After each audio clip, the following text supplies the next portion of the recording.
আসসালামু আলাইকুম। আজকে আমি ভীষণ মজার পালং শাক আর ডালের মুসমুসে মুখরোচক পাকোড়া বানিয়ে দেখাবো। এভাবে পাকোড়া বানালে খেতে দারুণ টেস্টি হবে। খুবই মজার হয়, মুসমুসে। আপনারা বাড়িতে বানিয়ে দেখবেন, অনেক টেস্টি। ভিডিওটি ভালো লাগলে লাইক কমেন্ট শেয়ার করে দেবেন। তাহলে চলুন দেখে নেই। প্রথমে এখানে আমি পালং শাক নিয়েছি। এই শাক এখন আমি ভালো করে ধুয়ে পরিষ্কার করে তারপরে একদম কুচি কুচি করে কেটে নেব। এরকম করে কেটে নিয়েছি। কাটার আগে ধুতে হবে, কাটার পরে ধুলে ভালো হবে না, পানি থাকবে। এখন আমি এর মধ্যে মসুরের ডাল হাফ কাপ আগে থেকে ভিজিয়ে রেখে ব্লেন্ডারে ব্লেন্ড করে নিয়েছি, এর মধ্যে দিয়ে দিলাম। পেঁয়াজ কুচি হাফ কাপ দিয়ে দিচ্ছি। আর এখানে নিয়েছি কাঁচা মরিচ 3টা কুচি করে, আর দিয়ে দিচ্ছি স্বাদ মতো লবণ।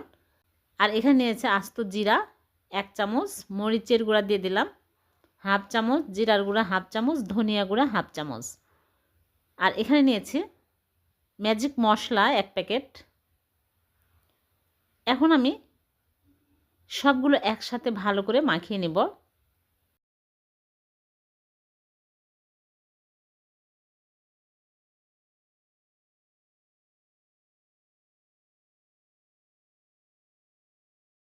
তারপরে হলুদের গুঁড়া সামান্য পরিমাণে দিয়ে দিচ্ছে, দিয়ে আবারও ভালো করে মাখিয়ে নেব। এখানে আর কিছু দেওয়ার প্রয়োজন নাই, মসুরের ডালে বাইন্ডিংয়ের কাজ করবে। এখন আমি এরম করে নিয়ে বড়ার শেপে নিয়ে আমি গরম তেলের মধ্যে দিয়ে দিব। আগে থেকে চুলায় প্যানে তেল দিয়ে তেল হাই হিটে গরম করে নিয়েছে। এখন এরকম করে একটা একটা করে দিয়ে দিচ্ছে, দিয়ে চুলার আঁচ মিডিয়াম আঁচে করে রেখে সবগুলো দিয়ে উল্টে পাল্টে ভেজে নেব।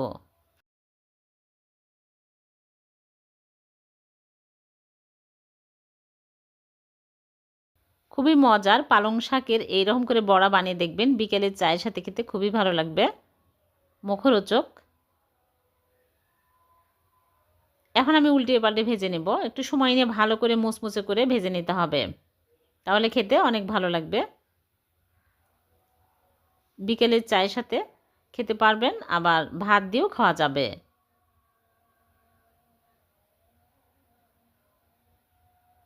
যখন এরকম সুন্দর কালার হবে, মুচমুচে হবে, তখনই তুলে নিচ্ছে।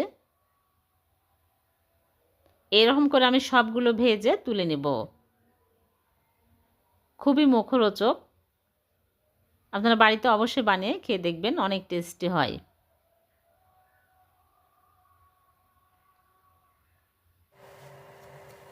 সবগুলো ভেজে তুলে নিয়েছি আর টমেটো সস দিয়ে পরিবেশন করে নিলাম।